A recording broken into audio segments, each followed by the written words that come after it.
So one discussion we've been having recently is it better to invest in an area that has a lot of barriers to entry? By barriers to entry, I mean like require other things. So additional permits, someone who's local who can respond in person within half an hour to an hour, or other like maybe requiring background checks for bookings, things like that, that are a little bit more difficult for most hosts to overcome.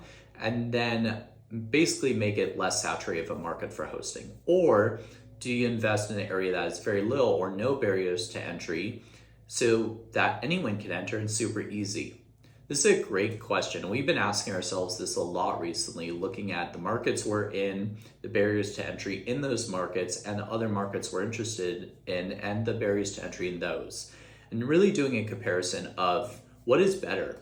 And ultimately, that's probably up to you as a host and investor on what you think is better. But I'd love to know from you what you guys are doing. Are you investing in places that have really high barriers to entry, so there's less saturation in the market? Or are you investing in places that have low barriers to entry, so it's easier to get in and buy a place and host, but you have a lot more saturation and competition? Drop a comment below and let us know. I'd love to know what you're thinking.